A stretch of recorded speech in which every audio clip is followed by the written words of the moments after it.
Hey guys, thank you for tuning in. Today we're here with Franco Herrero from Argentina. He is a trainer. He's a very renowned trainer. Right now, he's working with Tommy Paul as a condition and strength for Tommy Paul. He's also working with Kovacevic. He's working with Sofia Kenin.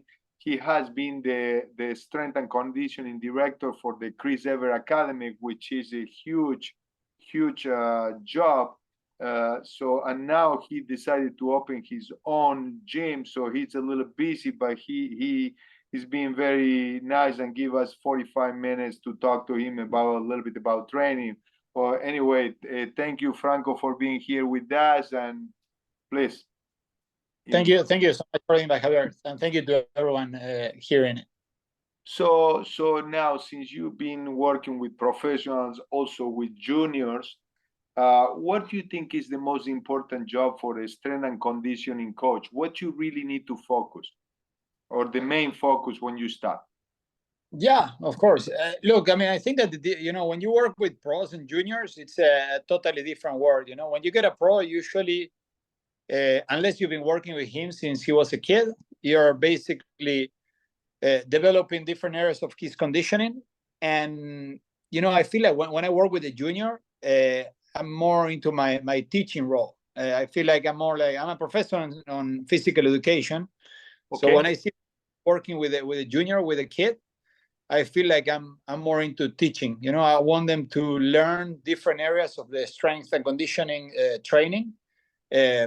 So when the time comes, and as they grow up and they develop, we can, start worrying more about like increasing loads, working on the different capacities and stuff like that. But I like both worlds. I worked on both. I think that with the kids, to me, the most important thing is to teach them the right movement patterns. No matter what I'm doing, if it is on a movement session or on a strength session or working on their mobility or anything like that, the most important thing for me, is to teach them the right movement patterns, because I feel like if they have the right patterns, once it gets to the time where they start growing up and they get to the 15, 16-year-old stage, it's all about like increasing volume, increasing load, like just moving faster, like that type of thing. But if you get a player, that arrives to 16, 17 years old and hasn't gone through the stage, I feel like then you have to go back and try to reset those patterns.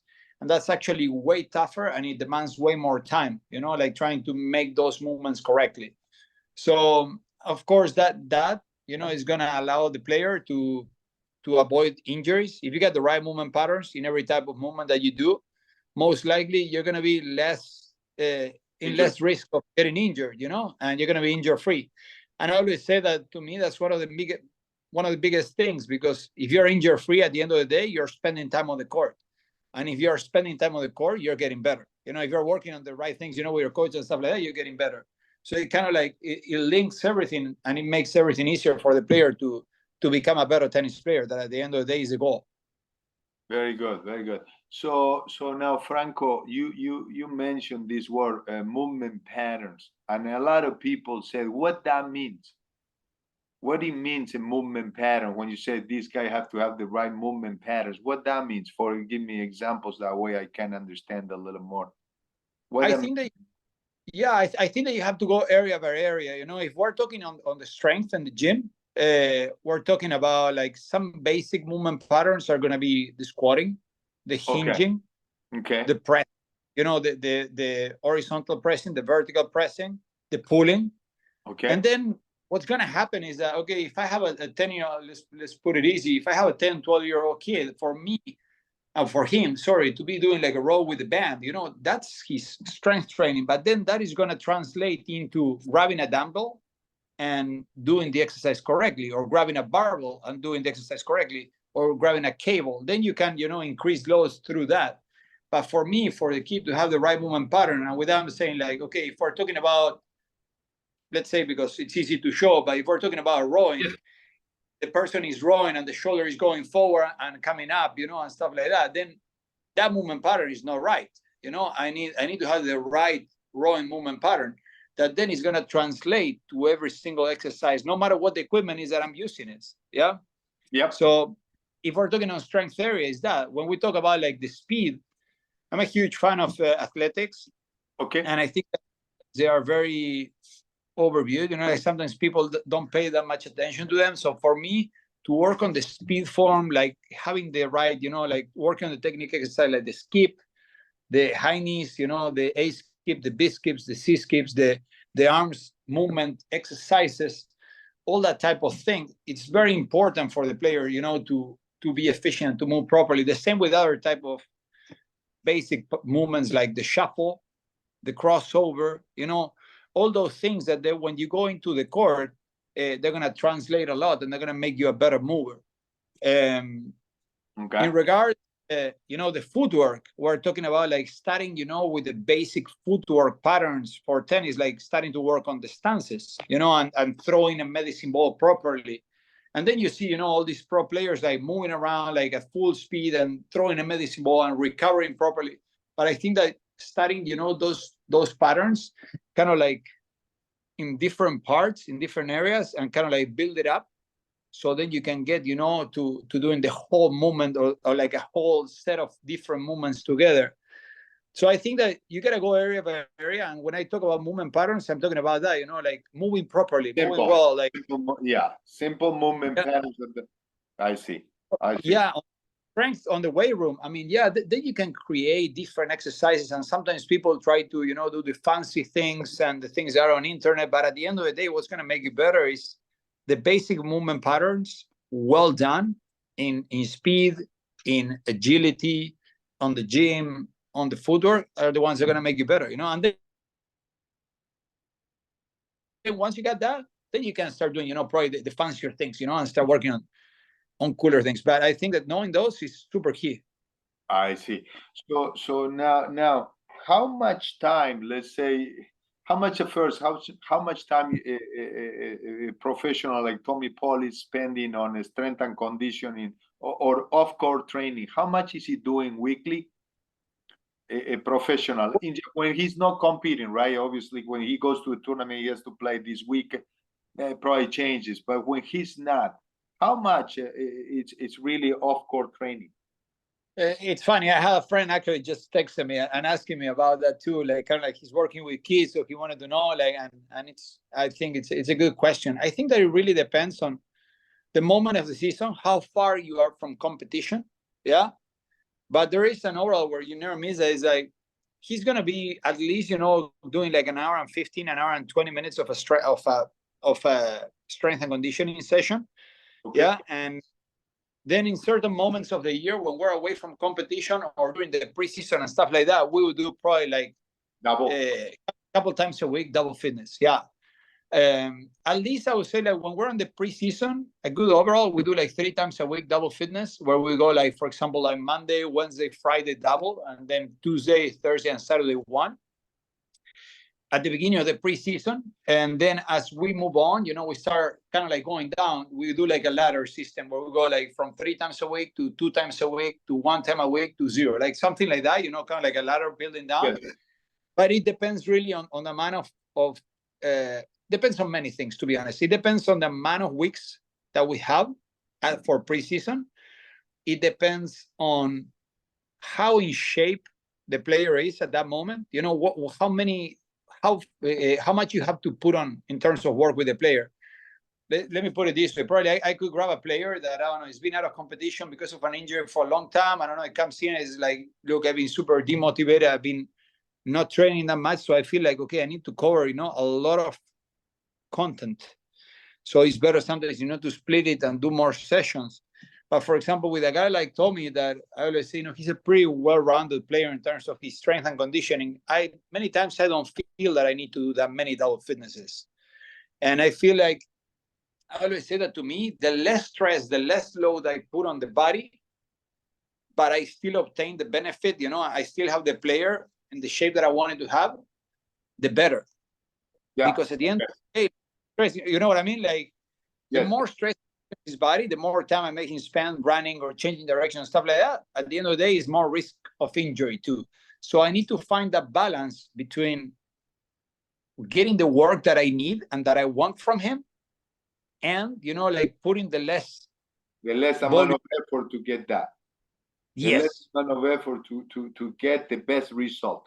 And you the more efficient you are, the better at the end of the day, Yeah. So on that, on that balance game, there's always like more or less, but that's kind of like a little bit the way, we usually do it on preseasons. You can go from 4-3-2-1 or 3-3-2-1 in terms of the double fitness I'm talking.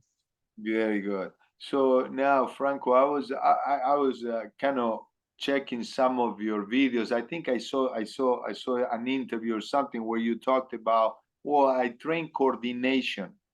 You mentioned something like, I said, with little kids or with younger tennis players, I do a lot of coordination. What that means to you? Because again, that's another word that a lot of people throw out there, and sometimes I don't know what it really means. What means really coordination for you? It's funny, I think that, not for me, like when you see that, the coordination capacities, it's it's one of the I think it's one of the most important ones, no? But yes, especially on young stages, when players are young, definitely to one of the most important ones. Once the player gets older, like specificity takes over, and you don't give it probably that much time to it, to be honest. That once the player becomes a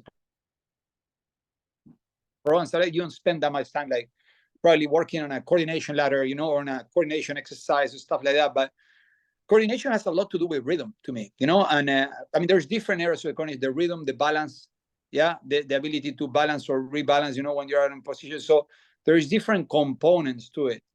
And I think that, first of all, having the right rhythm with your feet, like knowing rhythm with your feet and the way you move around the court, it's key. Like how many steps is it going to take, knowing the distance that you have between one step and the other one, and how far, recognizing with the ball and the rhythm that your feet should have, for you to position yourself behind the ball. It's extremely important, and at the end of the day, you can stimulate it. Like a lot of people, I think in Argentina, in young stages, we do it at all. We work a lot on it. But a lot of people, sometimes they don't give that much importance to it. And there's many different ways to work on your coordination. I feel like when kids are really young, I'm a huge fan of playing different sports. I know that sometimes, the early specificity takes over and people want, like tennis. But I'm a huge fan up to when the kid is like 12 years old to play as many sports as possible. That's going to have more range of movement in general. Being able to move differently, have to solve different problems. Okay. 100% of motor skills, or said what? Sorry, that the amount of different like experiences, motor or different like skills, experiences you want to develop is way bigger, because you got to basically solve different types of situation or problems, like you're saying, and recognize where the other opponents are and stuff like that. And based on that, you're going to have to adjust your footwork or your movements and coordinate, to be able to do it properly. And then, as the time goes on, then you start with the later specificity. I see. You brought another word in there, rhythm. So let's say I come and I bring you a kid that is a little stiff. Mm-hmm. Okay, so it's those guys that are a little stiff, that when he swings, he's a little stiff. When he moves, he's a little stiff.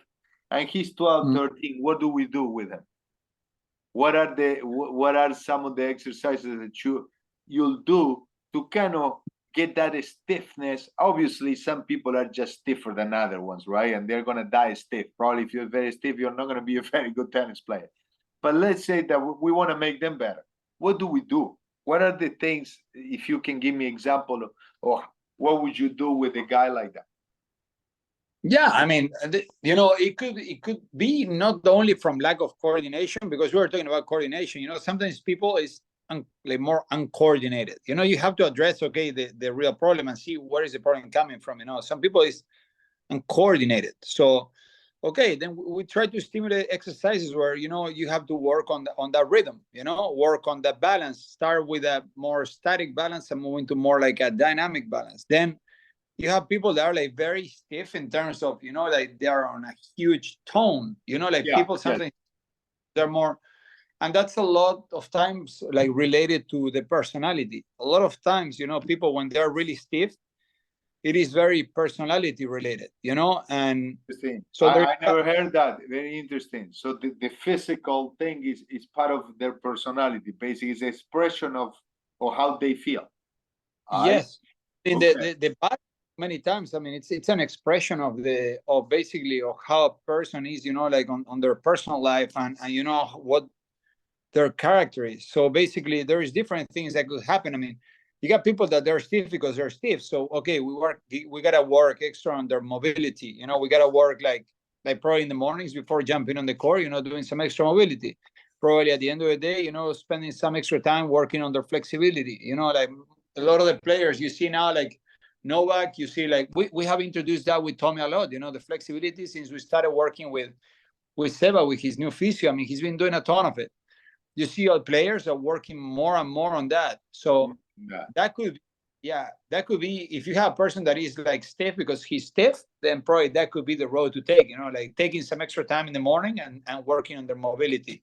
And we can talk about now how a pro, you know, usually do their day, you know, how they schedule their please go ahead. And it's gonna like no pro starts their day without like spending like 5 to 10 minutes working on tissue release that has to do with their foam rolling, with their lacrosse ball, you know, trying to dig on different spots, you know, where there could be some tightness, like rolling their feet, you know, like with a ball and stuff like that. So trying to release tissue, like the first like minutes of the day, they have to do a lot with that. If they have a physio, sometimes they will work on some assisted mobility, like this is what we're talking about, but you know, they have someone assisting them and mobilizing them around. Yeah. But if you don't, because I mean, you don't need to have it, or you don't have the access to it, then you're gonna do it yourself. You know, you're gonna go into your own like mobility routine. So they're gonna spend like usually 10 to 15 minutes working on that for sure. There is no pro that doesn't do it nowadays. So I think that's a huge part of their day. And then they start with whatever else they have to do during the day. But the first like 20 minutes of the day, more or less, they are dedicated to that for sure. So, you know, if it is a personality thing, we're talking about a different thing. You know, probably they gotta attack it different. Yeah, it's not my field, but you know, there's many things that they could work on regarding like mindfulness, like breathing techniques. You know, like stuff that allows them to, you know, to relax and then go into their activity, and then they will probably spend some extra time because the tightness is already, you know, like the tone is there. So you want to, you know, work on this mobility and these things. So there's many different areas that you could cover through that. Okay, now, you know, one of the things that it seems to be a no nowadays, you know, when I was a kid, man, I was 11, 12, they say, hey, man, Monday, you got to go run for an hour.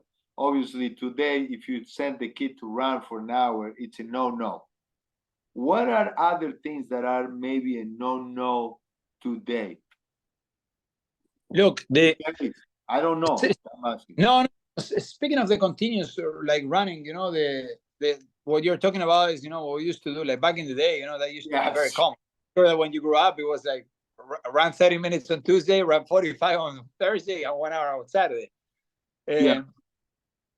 The good thing that happened is that the interval training, you know, the intervals, or you know, or the we call it intermittent training and stuff like that, you know, has come to basically done two things. Number one, it has increased the pace of what the athlete is moving, making it more like similar to competition movement speeds. Okay, so when you go for a 1 hour run, let me put it this way: you can't run for an hour at high speed.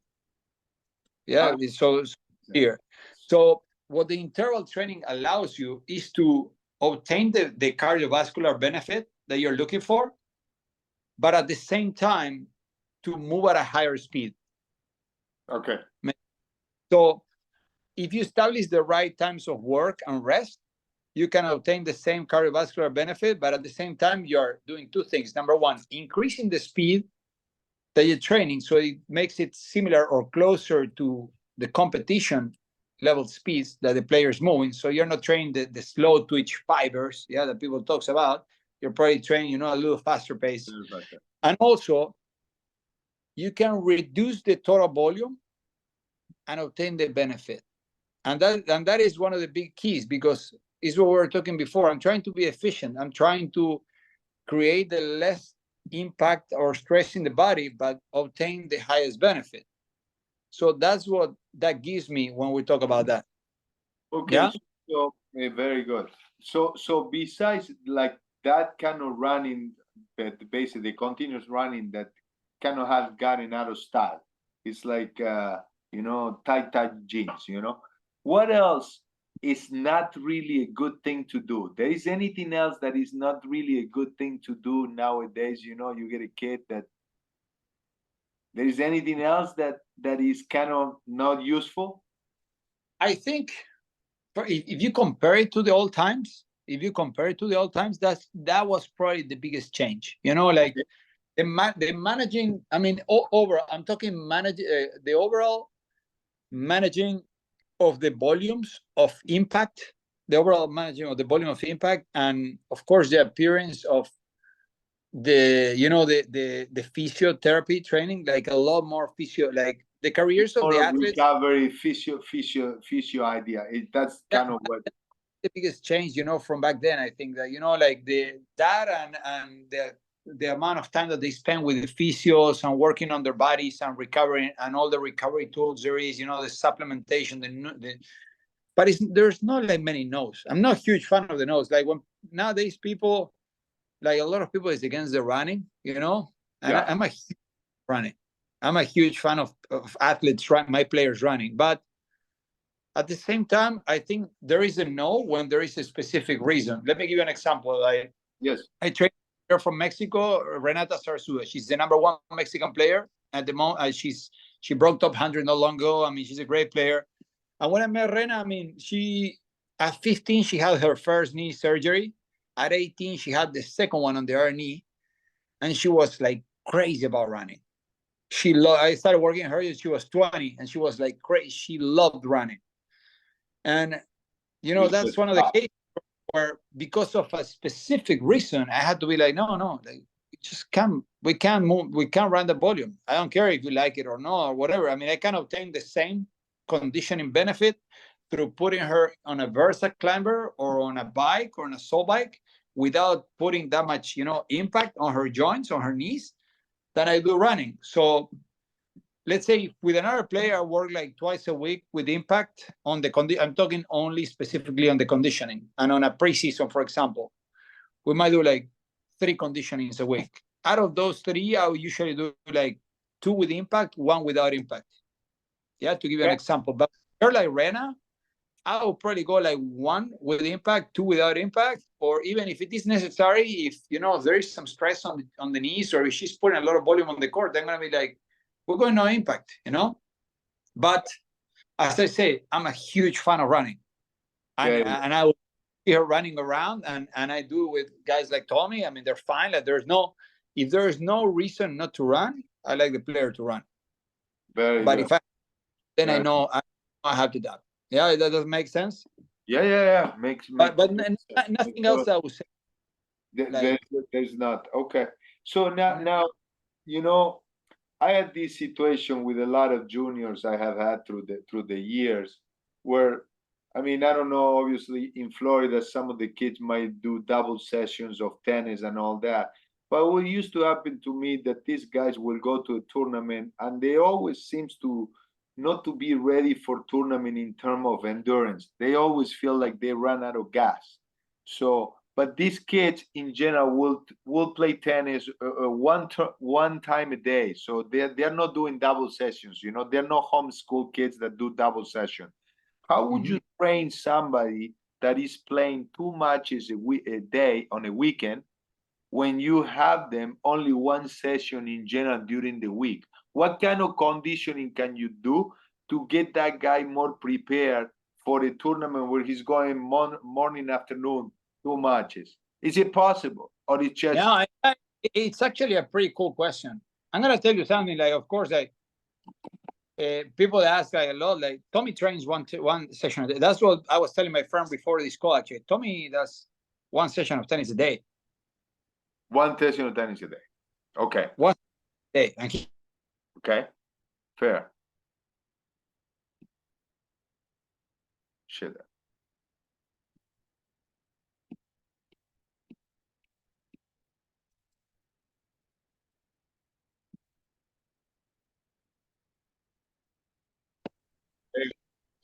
There you go. Perfect. So you say one session a day, and then it frees the. No problem. Yeah, I mean, told me that's one session of tennis a day, and most of the pros that I work nowadays, they work like one session of tennis a day. I know that a lot of kids, you know, that they're not homeschool, they don't have the access to do like 2 tennis sessions a day, and I'm okay with that. I worked on those scenarios. I mean, I still do it. I mean, I'm still doing it.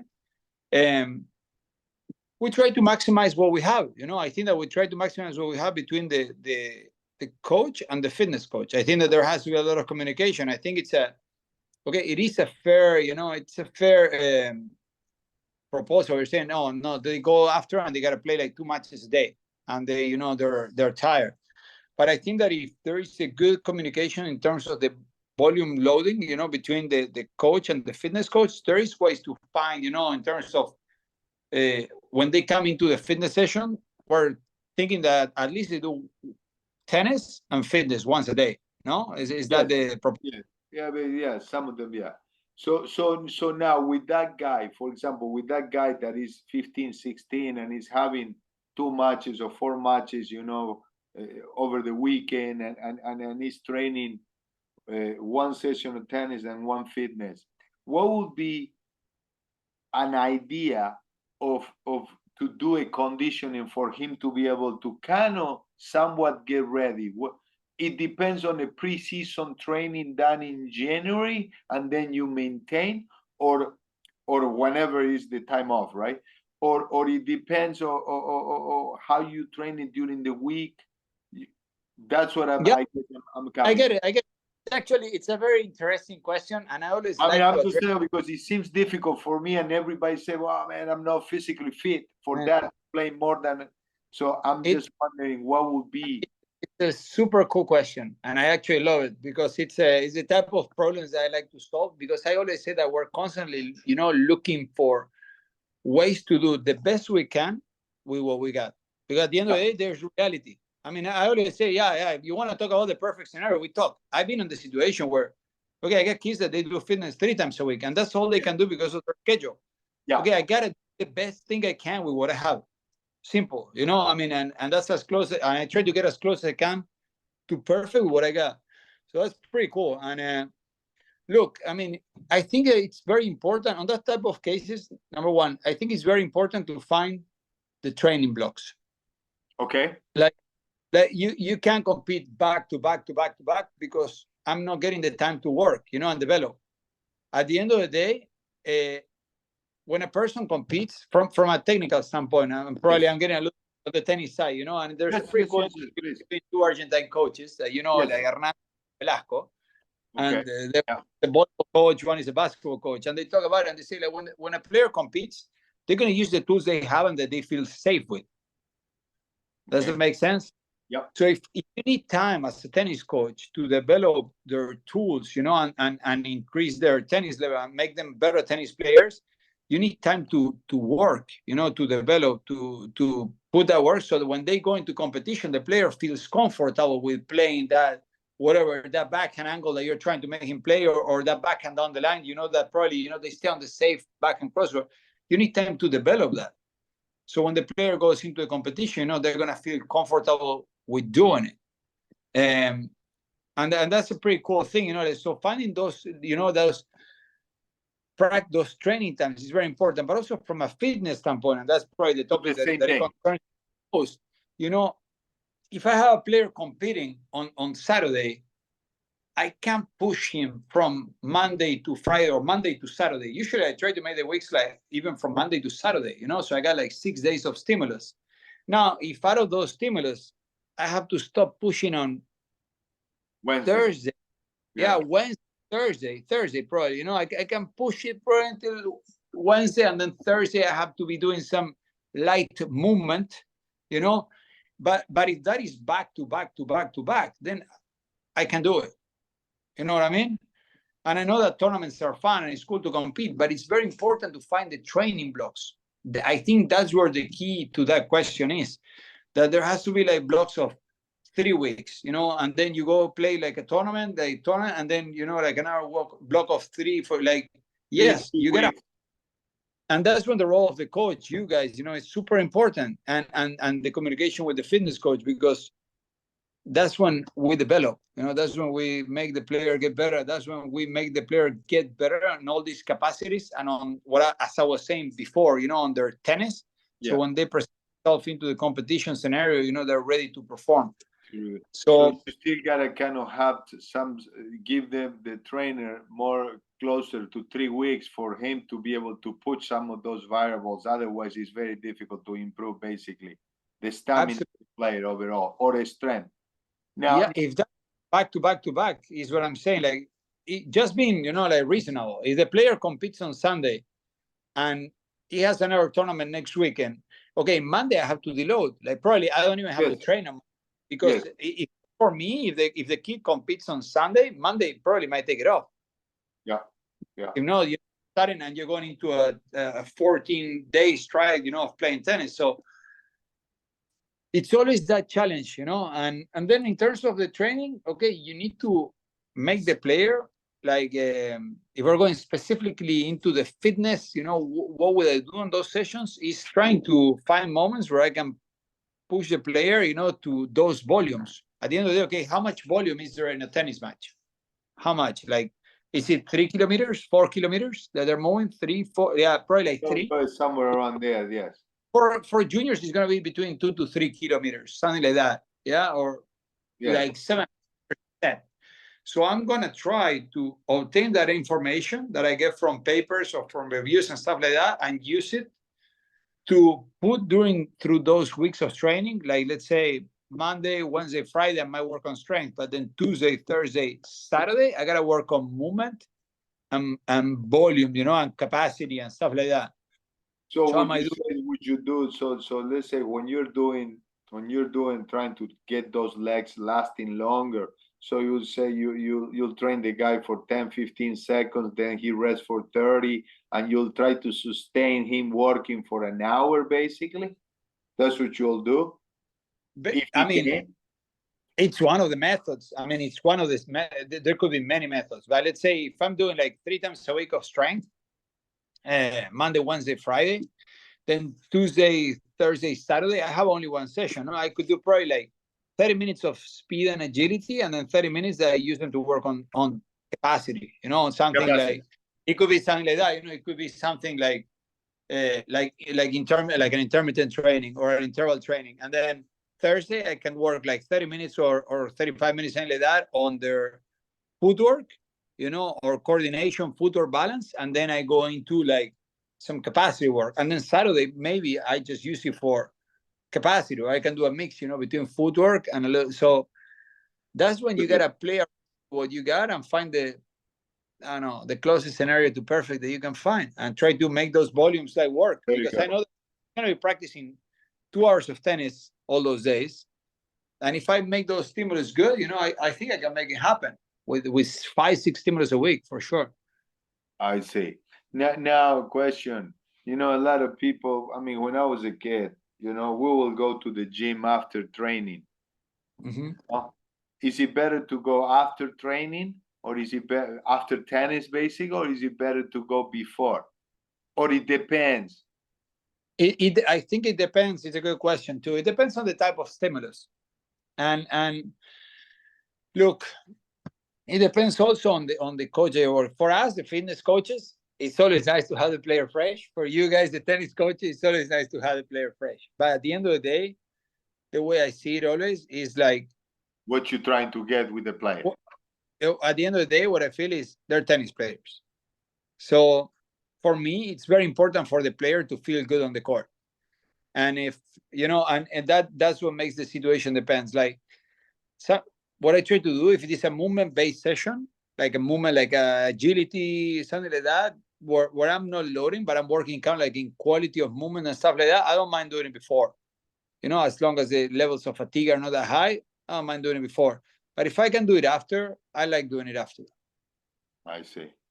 I like doing it after, but that's just the way I see. I like the player to feel good on the court and to be ready to perform as good as they can on the court, and then I'll do the best I can in the fitness standpoint. After. But there's many scenarios where I end up taking. Then we have, as we say, we have the situation, the ideal or whatever, and then the program goes like whatever. Like the kid come out of school and they have an hour, and then they start. They have they have an hour, and then they have tennis, but then they have to do school too. Yes. So yeah. So then at the end of the day, like, man, we just gotta get the work done. So of course, I rather on those cases, like do it before. I rather have a stimulus than not having it. Okay. So and then probably, I don't know, I will try to find a way with the coach to maybe, if I have to do something very exhausting, like this type of capacity works where they're doing like intervals or stuff like that, I try to probably make it after. But then all the rest, if it is a lift or if it is a movement session, I don't mind doing it before that much. But when it is conditioning, conditioning it's tough to do before. Now, nowadays, I mean, I don't know. When I was a kid, man, we didn't go around and say, okay, we're about to start a session. We go for rolling and we're doing all this stuff.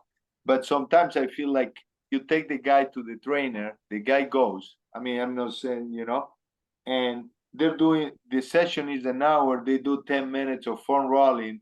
By the time that the guy finishes foam rolling, it's time to go. So how do you divide? Obviously, with the pros, it's different because they have all day, right? So, but what would be a session which you look like? So the 13, 14, 15-year-old kid comes. How do you start the session? Do you do a dynamic warm-up with them and then they start doing something? Or they do the warm-up on their own and then you take them? How does it work with you? It's actually another good question. As I say, like, there is priorities, and I don't think that you can spend like sometimes people, they sit on the foam rolling for 20 minutes. I don't know, man, like you can't be doing that. Like you're wasting time. Like you're wasting time that you could be using to get better at something. The rolling, usually the foam rolling and the release, I mean, usually I take it between 3 to 5 minutes. And then there is a mobility routine that they're going to do like every day that goes probably, as I say, like 10 minutes. It depends on the player, With a pro, we're saying that it could be a little more extended. Yeah, they have time. I can't spend more than 15 minutes of my time between foam rolling and mobility. I'm talking max. I'm talking max.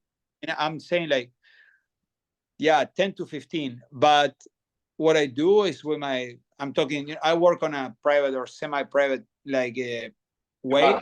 Yes.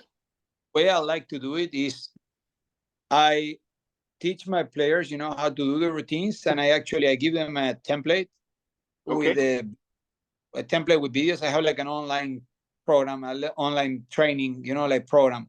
So what I do is I give them like the videos and they will click on it and they can take a look. So for example, if my session starts at 9:15, I will make the player come at 9.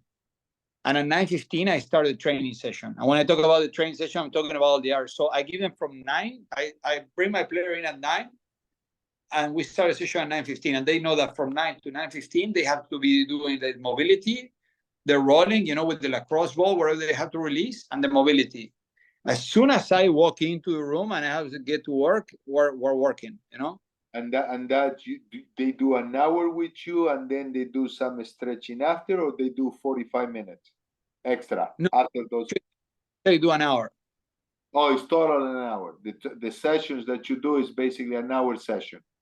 Yeah, more or less. I don't like to talk about, like I always say, I don't like to say like an hour or when people come hire me, I'm like, I work by content. And I have to do what I have to do that day in terms of content. Okay. Like I'm trying to, you know what I mean? Like we might go and we might do like a conditioning, and sometimes like going into a conditioning session shouldn't take more than 45 minutes, because if you do a release of like Exactly. you do like a 10-minute foam roll and mobility, and then you do like a 5-minute jog, and then you go into like intervals. You don't do intervals for more than 30 minutes. So probably at 45 minutes, I'm like, dude, we're done. And I don't want to be like, oh no, the session is an hour. No, I mean, it's done. And then we probably will hit a stretch, but if you want to put an overall, it's 1 hour full session with me. But I do make the player like show up 15 minutes before to do their foam roll mobility. Okay. And that's Makes what sense? Yeah. It makes total sense. Yeah. It makes That's the then we're going to be working probably during the session, and we're going to be doing strengths, and we're doing like a superset. We're doing, for example, like an upper body exercise, a lower body exercise, and I might give him an extra mobility work, because I'm trying to, that mobility that I do at the beginning, to me, is kind of like the warm-up mobility. Okay. Then we can work mobility to increase ranges of motion. And Okay. You know what I mean? Yeah. Okay, like I do a set of a strength exercise, kind of like as a warm-up. But then he goes and does some shoulder mobility exercise after doing, just because you're working on the mobility of that particular area, basically. Yeah, I mean, and then I need to increase their thoracic spine mobility. So probably during the session, I mix up like 2 to 3 sets of a certain, thoracic spine mobility exercise. But those 15 minutes at the beginning of the session, they're like unnegotiable to me, and they're like, okay, like here we start a day, or here we start a session. That's exactly. And how the session finish? What's the last 5 minutes? What do you do on the last 5 minutes? There is also a routine like you have on the first 15 minutes kind of thing, or not really? Not really. It really depends on the session, and it depends on the session, and it depends on what the player is doing after. Because okay. If the player is jumping on the court after, I might ask him, and I know probably where you're heading to, probably to flexibility, or stretching and stuff like that. If the session is done there, probably I might do some stretching, like some flexibility. If the session is, if he's going onto the court after, I might make him stretch after tennis, like take like a 10-minute time to do their flexibility work. I work here in Boca. I'm very lucky. I work with 2 very, very, very like experienced and really good like physios. I work with Seba Cosarin, that works with Tommy and with Jessica Pegula, and I work with Maria Vago, that works with Coco Goff. So they all do most of my players, and what I try to do is for them to create based on the things that they see, from a physiotherapy standpoint.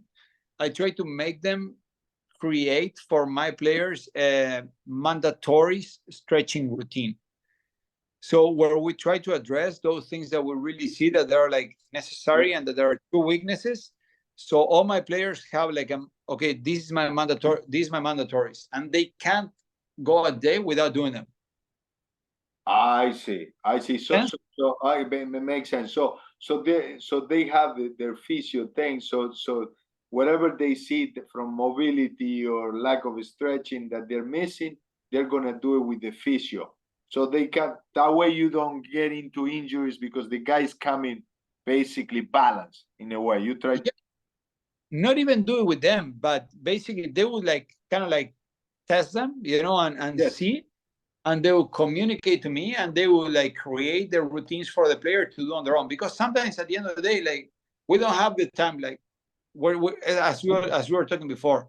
The ideal, you work privately with someone and you can be like 24/7 with that person and tell them what to do and all that stuff. But then there comes reality, and you got kids at the academy, in your program, stuff like that, that at the end of the day, they have to be accountable and they have to do some work on their own. Yeah. So, if you have someone, like addressing that and telling you, okay, this, is going to be, these are your mandatories, you got to go into a room and you got to get it done, and it's your responsibility to get it done. You can't have like someone 24/7, like watching you. So that's what I do with the physios, and that's been like one of the biggest changes that we've done with Tommy. And as I said before, one of the biggest changes that happen with players, stuff like that, is that having a good physio, having good physios that we work together with the coach and with the fitness coach, and we create these type of routines or things to help assist the player. To help them assist the player. Now, this is a question about the two players that you're working right now. Just to kind of for you to show us or to tell us a little bit the difference. So you got Tommy Paul, seems like a bull, and then you got Kovacevic. Kind of different stages, different levels. What are they do? How do you treat them differently? If there is, maybe you said, man, everybody goes through the same process. We just plug them into the machine and we go. Or No, how do you do that different, if there is? yeah, no, 100%. I think that the principle of you can't treat everyone the same. I mean, it's not the same. Let's put it on a tennis standpoint. I mean, it's not the same. Someone that has like a perfect forehand, as someone that has a huge forehand. Goes like this. You're not gonna treat him like the same. So this is the same. I think Tommy overall, I'm very lucky. Since I started working with him and stuff like that, he's a great athlete. Like overall, he's a guy that since he was a kid, one of the things that he always tell you is that he played every sport. He played every sport, and that gave him a lot of. And we were talking about that, a lot of motor experiences, different motor experiences, and he's the type of guy that anything you ask him to do, he's gonna do it easy. And he makes me look good. Makes my job very easy. Like I always say, I'm very lucky to work with him. I always say that I'm very lucky to work with him because he's a phenomenal athlete. And then let's say then you got Kovacevic. Yeah. Kovacevic. What are you doing with him? Oh, how do you start it with him? Yeah, but I try to address their specific needs. At the end of the day, Tommy has his specific needs. I'm gonna try to give you a clear example. Tommy just like broke his ankle in Miami Open badly, and what happened? He rolled his ankle in Miami Open. He rolled his ankle. Okay. Yeah. He rolled it really bad. He had a pretty big ankle sprain. Like now he's gonna be stopped for the next 4 weeks. He's gonna be out. He's gonna be coming back probably Madrid, Rome. And I'm not saying it's because of that, but Tommy has a pretty high arch on his foot. And that makes him put a lot of stress, and a lot of his foot pressure goes on the outside of his foot. Yeah. So he steps a lot on the outside. So a big reason probably why that happened, has to do with that. And it's something that we have been addressing with Seba for a while. Seba is the physio, and Kova is a guy that, for example, we started working, and overall, you try to see the specific things that the athlete knows, like is good at or not that good at, Yeah. And so you see, okay, where is his conditioning? And you need to do adjustment. His conditioning is good. Maybe one of them conditioning is good, but their one speed is better. Maybe the running form is good. Or even on this type of things, on the injury prevention, or on the strength area, okay, you need to focus more on certain things or the other ones. That's what makes my job fun. That's why different. About the kids and how you do it. If I would have one book and do everything the same with everyone, I mean, it wouldn't be fun. It would be boring. I find the fun in saying, okay. Yeah, very good. Kova is probably he's a shorter guy. For him to create force strength, it's easier because his ranges of motion are shorter. He has shorter lengths, on his bones and stuff like that. And maybe a guy like Tommy, because the load, how much they have to move in terms of the length of the range, bigger, then it's tough for him to create the strength, So I think that's the cool thing. And I'm not saying Tommy, is better. They all have their different areas where they're good or not that good at, and it's pretty cool. I see. So now just also another question. I always wonder. For example, you've been working with several pro players. What is an average chest or upper body strength? If you look at, let's say, can you put a number where the guys are? You need to be, I don't know, pushing. If you do one rep, 200 pounds, 300 pounds, there is a range for the upper body strength. There is a range on a strength for a squat. There is something, if you take Tommy right now and you go and say squat, how much is he going to squat? Is he going to squat 400? Is he going to squat 300? And then you take Kovacevic. Is he going to squat about the same? No, there is not. I always say there is not. I'll be honest with you. I've seen extremely successful players that don't move very heavy loads. I've seen extremely successful players that they move heavy loads. I'm every time. But there is a minimum. There is a minimum that you want.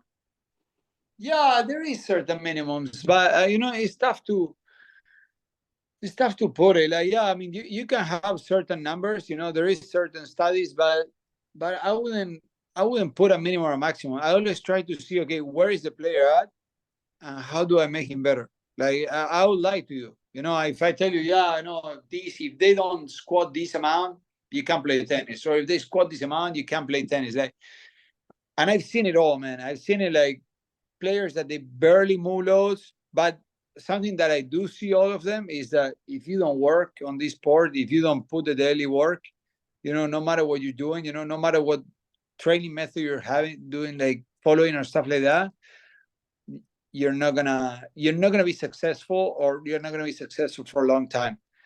Then there is different approaches to the strength and condition. There is strength and condition coaches that they like loading more or loading less, or but no, to be honest, not that I know. So I have gaps of players like going all around, and I have players being super slow or super fast, and it doesn't. I mean, I don't want to put names of it, but on the female side, I have players that were like, great. I'm like she looks slow, and I had the fastest player, on the the fastest player probably on the tour, and probably even that I've seen live, a person that I've seen live running. And at the end of the day, what that makes a difference if they play to be successful, if they play good tennis or not. If they're good at playing, if they're good at reading the game, if they're like, because sometimes if you're good at reading the game and positioning yourself on the court, you need to be that fast. You don't need to move that fast. If you're a good ball, if you're good at reading the game and positioning yourself on the court and striking the ball, you don't need to be that fast. Some people get super concerned. Oh no, he's not fast. His footwork is already. And at the end of the day, let's put a clear example to me. Is Fritz. Fritz, I don't think. I mean, and I had the opportunity to work with Taylor a couple of weeks, and people say, "Oh, he's not a great mover." Yeah, but he reads the games phenomenally. He's a great ball striker.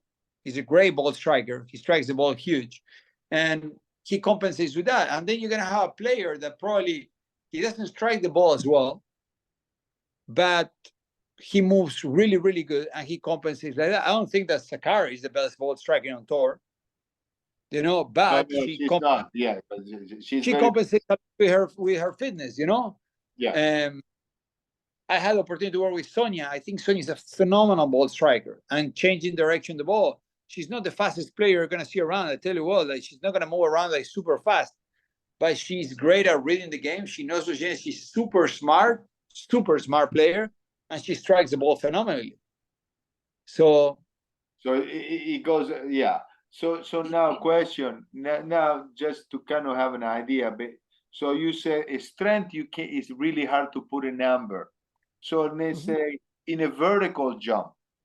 So if you look at, let's say, there is a number that these guys are. Do you test them by any chance? So I come to train with you. Do you test my vertical? How do we know if I'm getting better? No, I mean, I do not test it. You don't know? I would like to if I tell you that I do test it. I do sometimes use I have a push one, which is a tool, an artifact that I use basically to train when I BBT. It's a push one, which is an accelerometer or like an encoder. What's called an encoder. Basically, it moves it measures how fast the barbell or the dumbbells or your body or whatever is. Okay. Yeah. So when I train velocity-based training, I use it because it allows me to see how fast the barbell is moving. So at the end of the day, it's okay. You're a player, and your, let's say your PR on chest is like, I'm just talking like 100 pounds. And I'm trying to work on, I can work considering that on different areas. I can work on your strength. I can work on how fast you can move that weight, on your more towards the speed area. I'm gonna go with lighter weights, you know, and move the weight fast. I can work more towards your power. I can work more towards your strength power, you know. Yeah. There's different areas you can work on. And with that tool, what it allows me is, okay, based on my goal, I can see how fast you're moving the barbell in terms of the time that it's taking you, you know, in meters per second to move it. Yeah. And based on that goal, you know, I establish the weight that I want to use on it. So with that, I mean, I can put on a player and I can test, you know, their jump, you know, how many inches they're coming off the ground and stuff like that. And we do it sometimes. Many times it's done more for fatigue reasons. Because at the end of the day, yeah, you can test to see how much better the player is getting. You can test it through that, or you can test through a regular vertical jump. But we use that a lot for fatigue. Okay. To see, okay, where the player is. So if I test, you know, and I get a jump that is not great, probably, okay, there might be some fatigue on the legs, you know, or stuff like that. So you cannot stop the training, just kind of like, yeah. Yeah, stop it, but to see, you know, how much I can push that day or stuff like that. So basically, your guys, you don't do a battery of tests when the guy comes the first week and start training with you, and then 6 weeks after, 8 weeks after, you don't retest.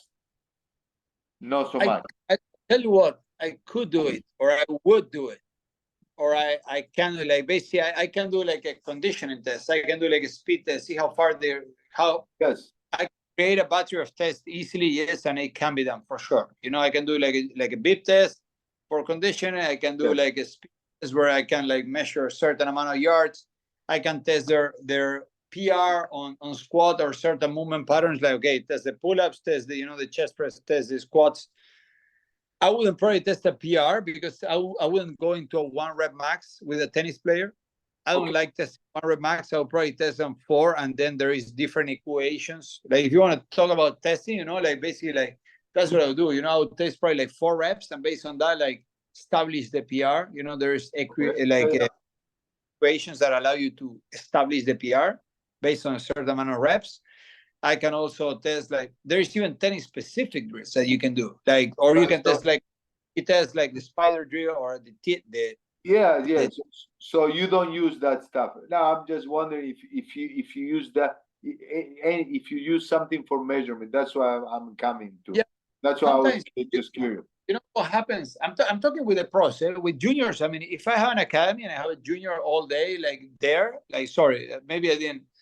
And I know that they're going to be competing only on the weekends, and I have most of the weeks that we were talking before, you know, where I can be working through the year. I do like testing. Okay. The problem that we have is that it's so little the time to work that we have sometimes, you know, like it's so.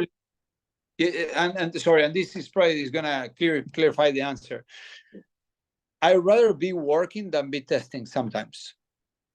Very good. It makes sense. It makes sense. Based on my daily training sessions, how my stomach can squat, I know how fast he can run. I know how fast he can run his 400s, his 200 and stuff like that. I now need to put him under the stress of a test sometimes, you know, to say, okay, he's there or he's here. Like, I know the numbers through working with him through the years, you know, and stuff like that. Probably I might do like a starting test, but then based on that, you know, with the work itself, I know more or less where the player is, and I can work with those parameters. Now, if I have a player in academy that I know that is going to be on a consistent base with me, I'll probably create a little battery of tests, you know, and see, okay, the speed, see the agility, see the conditioning, see certain strength levels, but that's it. I see. Yeah, I got you. That answer. The reason why I was asking you about that, you know, because they always say, well, you know, these basketball players, they have 32 inches vertical, you know, whatever. They have these numbers. I was wondering if the tennis pros, you know, they have a certain number. If you're a tennis pro, you know, they have some numbers, you know, in the eyes. Let me give you a common example. I mean, when we all see the Tom Brady video running on the, you know, on the Canva, what is it like when they test I don't think like, if you based on the video, I don't think he's going very far. And he's the best player in history, you know? Yes, So, no. I mean, one thing is to run, another thing is to play the sport. 100%. yeah, that's what I mean. You know, it's not, it can't be that linear. If you want to have a parameter to see, you know, where you're going, how you're improving, you know, and stuff like that, I'm fine with that. But at the end of the day, that's not gonna make you know, a cut or a difference. Oh, if you're not this, you can't play tennis. If you're this, you can't play tennis. I don't want to put it that way. I hate putting it that way. Very good. Fair enough. And I guess, dude. And okay, one more question and then I'll let you go, dude. No, From physical point of view, what is a talent kit for you? from a Hey, fitness man, standpoint, yeah. So forget about the tennis, you know. So you get a kid, you say, man, this kid could be a really good tennis kid. What do you see on the kid? You come to you, so you're doing the training, but you say, man, this kid is really good, or can be really good. What do you see? There is anything that you see that guides you into this kid could be a really good? Can you tell the ones that are good when you see them coming to you and doing the training session if you haven't seen them, or not really? you know what, man? I had players on the I have had players on the weight room and coming into my sessions that were phenomenal at doing drills. Phenomenal. They were like great. Like I had kids that, oh man, like this kid does the speed work unbelievable and moves super fast and moves like heavy loads and then they go on the court and they're not great. And I have kids or people that I've been like, oh, this guy can move. And then I see them on the court and I'm like, and they're unbelievable. And I'm talking even on the pro level, it And happens. on the junior level. So It happens on the pro level. On the junior level, I mean, if we have to build a player, you know, I try to see everything, you know, all the things that we've been working, like talking about, sorry, you know, okay, the levels of strength, how fast they move, how clean they move, how well, you know, how well rounded his movement patterns are. You know, we were talking before, like in the gym, like movements, you know, in terms of the basic movements, like their speed, their agility, their ability to change direction, their ability, you know, to create like, you know, like even on the specific, when we're working on the specific stuff, how well they move. But it's a tricky question. I can't tell, like, yeah, if they're explosive, you know, I've seen kids that they can jump a lot, you know, but at the end of the day, can you you play gotta be yeah, you gotta be a tennis player. got you, If man. a good tennis, you gotta be a good tennis player. Now, that doesn't mean that the physical part is out of the equation, because I've seen a lot of talented tennis players that they don't take care of their physical part, and they don't, in my opinion, achieve, you know, as much as they could achieve. Or I've seen players that, you know, their tennis probably not that great, but they take really good care of those things, and they are able, you know, to somehow like squeeze, you know, as much as they can from their potential. So Now, one more quick question, man. Let me, no, and that's keep going. I'm yeah, okay with it. no. One. So now, when you look at Federer, okay, you look at Mhm. Federer, the guy didn't get injured. The guy didn't. Do you think it's because he did an unbelievable overall off-court preparation, or he's just a freaking freak of nature? I Because, no, I think both. you know, there's so many pictures where he looks like a ballerina, right? And you Yeah. look at, I mean, did they make him like that with training, or there is so much that just the guy had it, you know? It's, you know, definitely a mix of both. It's a mix of both. Like it's a mix of, you know, like him being an extremely fabulous athlete and talented, and you know, having those, like we're saying, you know, those movement patterns. When you see Federer taking a first step, taking a, you know, shuffling, like crossovering, like running, everything looks natural. You know, everything looks Everything effortless. is natural, yeah. That, of course, is what we were saying before. That's going to take to less, you know, injury possibilities, and that was his whole career. You know, like the amount of injuries that he had were pretty minimum overall, and I think that that's because of the way, you know, he moved around, and it's made I don't want to take credit away from anyone. I think it's made from his tennis coaches, to make him like that. It's made from his fitness coaches, and it's made from also, like we were talking before, his motor skills, and of course there is a genetic factor that it's impossible to avoid. Like, if you want, I could lie to you, but there's genetics. Now, doesn't mean that genetics determine, oh, I'm going to be this or that. No, at all. I've seen like people that probably genetically they're slow, their conditioning, like their condition is not great, they're not the strongest and stuff like that, and they still play tennis at an extremely high level. I've seen it because of the amount of work that they have put through their lives on the court and off the court. Man, well, thank you so much. I'm gonna stop the interview then right now. It was phenomenal. I don't want to keep going, man. I could ask you 10, 20 Thank you more so hours. much. I Thanks so much.